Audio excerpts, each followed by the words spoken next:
آئیے پہلے اس لعنتی کذاب شیطان کا قرآن بدلنے کا کفریہ عمل دیکھتے اور سنتے ہیں۔ سورہ احزاب میں اللہ پاک فرماتا ہے ما کان محمد ابا احد من رجالکم ولکن رسول اللہ وخاتم النبیین۔ آئیے یہی آیت پاک اب اس ملعون بدبخت کی زبانی قرآن بدلتے ہوئے سنیے۔ بارے میں قرآن میں اللہ تعالیٰ نے فرما دیا کہ ما محمد ابا احد من رجالکم ولکن رسول اللہ وخاتم النبیین۔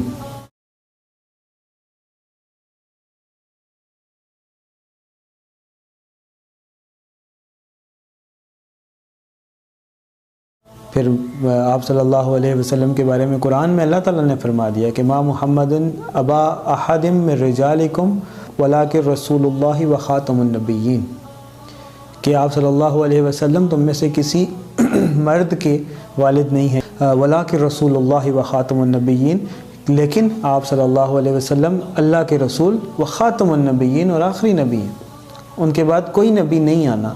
جو دعویٰ کرے گا وہ جھوٹا ہے، کذاب ہے، ملعون ہے۔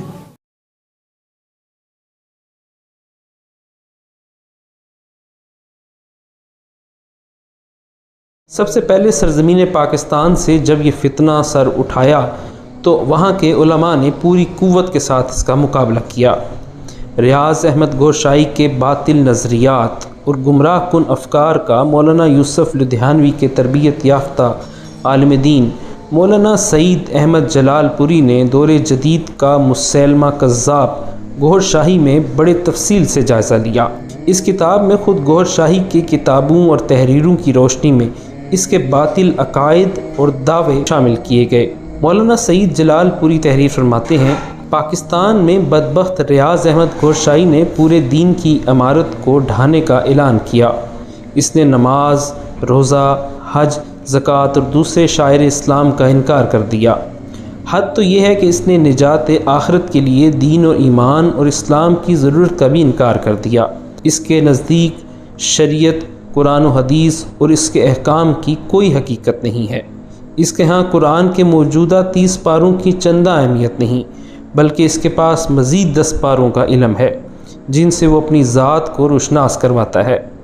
رات رات بھر چلے گاہ میں مستانی سے ہم آغوش رہنے، بھنگ اور چرس پینے سے اس کی روحانیت میں کوئی خلا نہیں آتا، بلکہ الٹا ترقی ہوتی ہے۔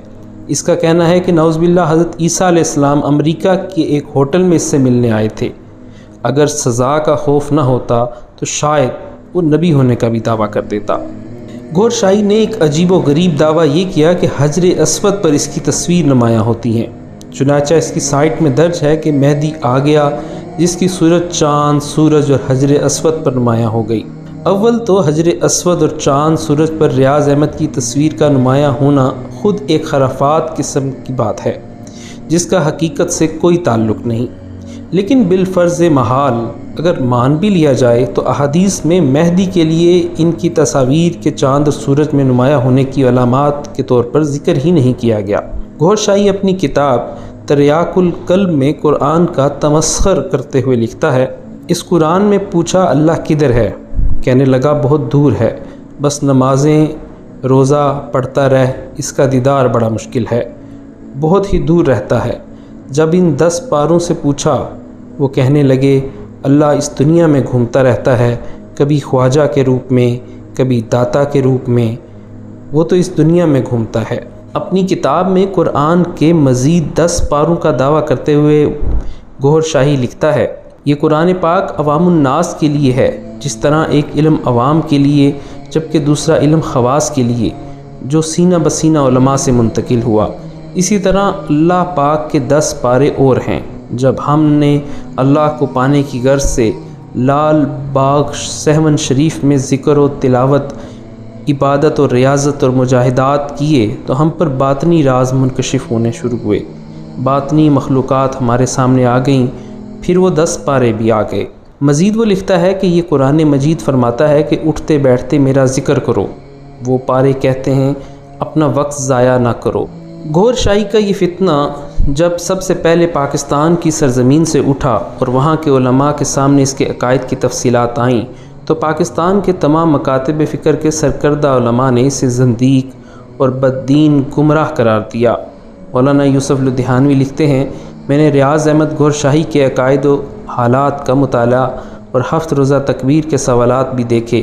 ان کی روشنی میں اس نتیجے پر پہنچا ہوں کہ یہ شخص دین اور شریعت کا قائل نہیں، نہ اس کو نماز روزے کا اہتمام ہے اور نہ شریعت کے محرمات سے پرہیز۔ مفتی تقی عثمانی اور دیگر علماء کے دستخطوں سے دارالعلوم کراچی کے دارالفتہ سے جاری ہونے والے فتوے میں کہا گیا کہ گوھر شاہی کا یہ کہنا کہ اگر وہ کسی بندے پر کامل نگاہ ڈال لے تو اس سے اس کی تقدیر بدل جاتی ہے، بالکل باطل اور غلط ہے۔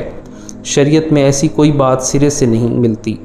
ہدایت کا تعلق رب کائنات کی ذات سے ہے اور وہی جس کو چاہتے ہیں ہدایت فرماتے ہیں۔ آج کل گوھر شاہی کے چیلوں نے مہدی فاؤنڈیشن کے نام سے کام کرنا شروع کر دیا ہے۔ یونس گوھر شاہی اس کا سرپرست ہے جو امریکہ میں مقیم ہے اور وہیں سے جماعت دوبارہ سرگرم ہو رہی ہے۔